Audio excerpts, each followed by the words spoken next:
experiences and views survey report is hereby launched.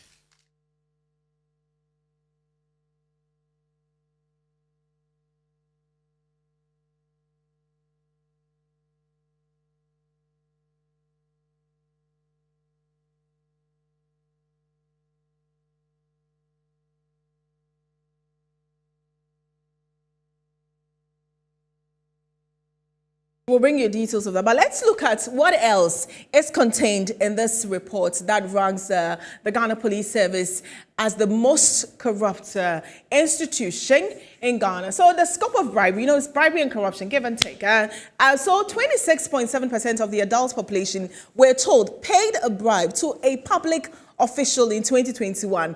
And they looked at urban areas, rural areas, and 26.7. So these are the regions. So look at that. The Western North region has 53.7% of adults who paid or were asked to pay a bribe in the 12 months preceding the service. So the last 12 months, they looked at the regions.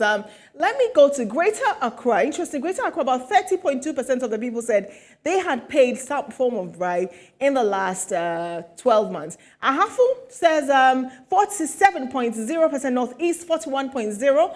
Bono, let me go to the northern region here. OT, let's look at OT, 27.1%. Volta, Ashanti, so the lowest is Bono East, 11.8%, 14.5%, that's the Savannah. Volta, 19.1%, 20.1% in Ashanti. I'm surprised at the Greater Accra figure here, which says 30.7%, but Western North, 53.4%. And a lot of the officers they engage are police officers. They are always interacting with the public, and that's why they mostly top. And 6 out of 10 bribes. How the bribe works, this is the structure of it. So 6 out of the 10 bribes paid to public officials are requested directly by those. In other words, either they stop you and say, Master, with the drivers, drivers and the police, there's no talking. As soon as they stop, you just stretch your hand and you give those 5 cedis, 10 cedis. I don't know these days what the minimum is, whether it's 20 cedis. But they will slap you if you give them 1 Ghana cedi. So they don't want to see the red nose. So 5 Ghana cedis may be minimum. But that's what is happening. It's terrible, but it's happening. And the direct request is 59.4%. In other words, more than 50% of officers are asking bribe directly. Give me money or else court. 84.8%. 9 out of bribes are paid in the form of cash. Wow. 9 out of 10 bribes are paid in the form of cash. And a total of about 5 billion, I think we should put this on the screen, 5 billion cedis was paid in cash bribes to public officials in 2021. 5 billion cedis was paid to public officials in the form of bribe, cash. Well, look at the male-female population, and the share of male public officials who solicit or take bribe when interacting with their citizens is roughly twice. Wow, that's of female public officials. So male are more likely to take bribes than women. Women are shy, so they don't do direct. If you even beg them, they might not take it, right? And 2.6% of women were asked for sexual favors, a terrible one here, sexual favors when interacting with public officials. So either for jobs, for promotion, for opportunities, women are always asked to give something their body. And it's interesting that this survey is bringing it out to stem it out. 4 out of 10 successful candidates for posts in the public sector admitted using either nepotism, bribery, or both to improve their chances of recruitment. 4 out of 10 successful candidates for posts in the public sector admitted using either nepotism, bribery, or both to improve their chances. In other words, you may be qualified for it, but if you don't pay, you will not get the opportunity.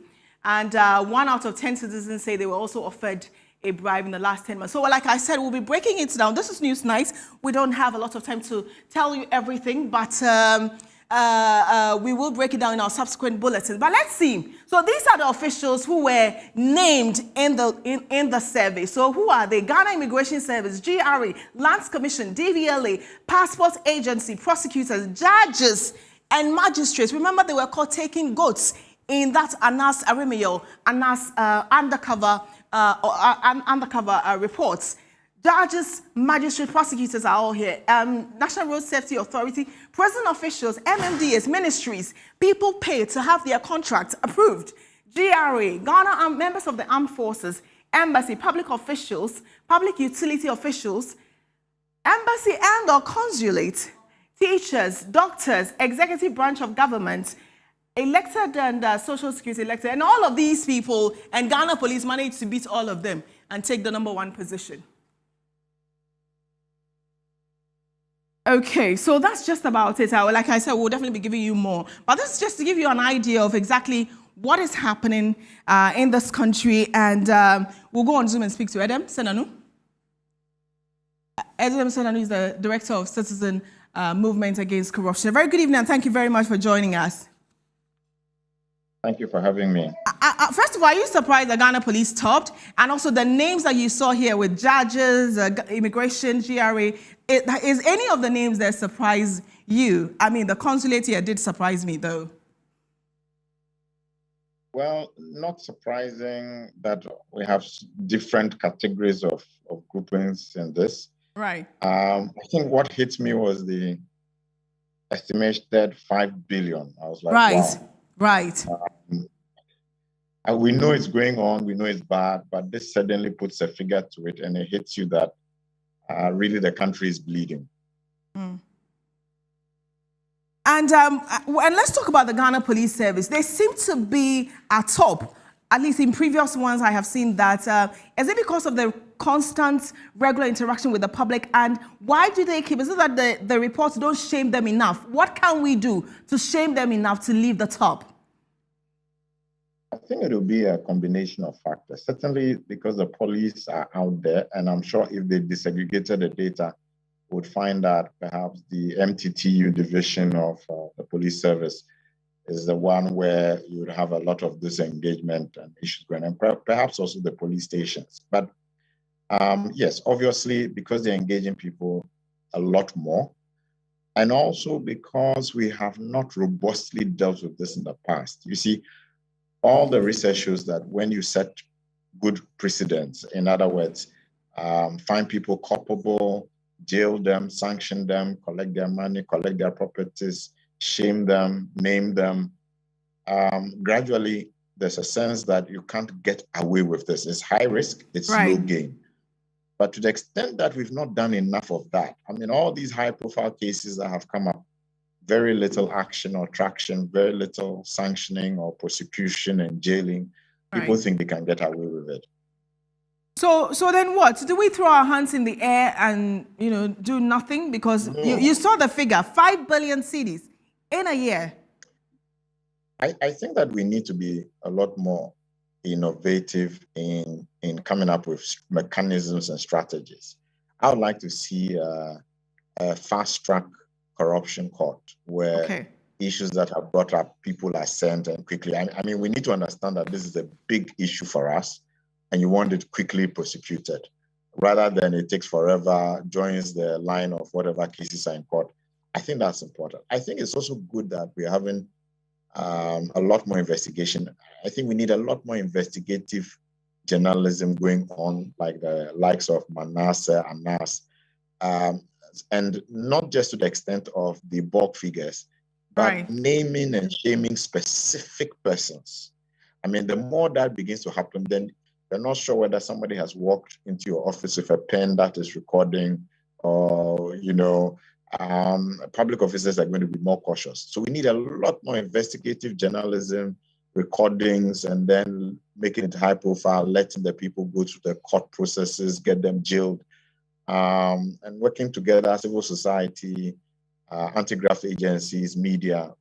If we push the game forward in terms of making sure that we are very incisive in identifying who is being corrupt and making sure that they face the full rigors of the law. You sound hopeful, but we saw the video Anas brought out. Judges, magistrates, they were all in there. How do you expect fast track? Special prosecutor is struggling. And we have seen people who were in Anas's video, in fact, in Manasseh Azuri's video, both hands taking it, and we're all cleared. How can you be so hopeful when all of this is happening with no action taken? Well, it's unfortunate, but society seems to, sometimes you go downhill to get a point where everybody agrees that we have to do something. And you don't want to get to a point where it's like a revolution or something. But people Okay. Senator was just wrapping up about the corruption and how he is hopeful despite the daunting challenge that confronts persons who fight corruption. We know what happened with Daniel Domelovo.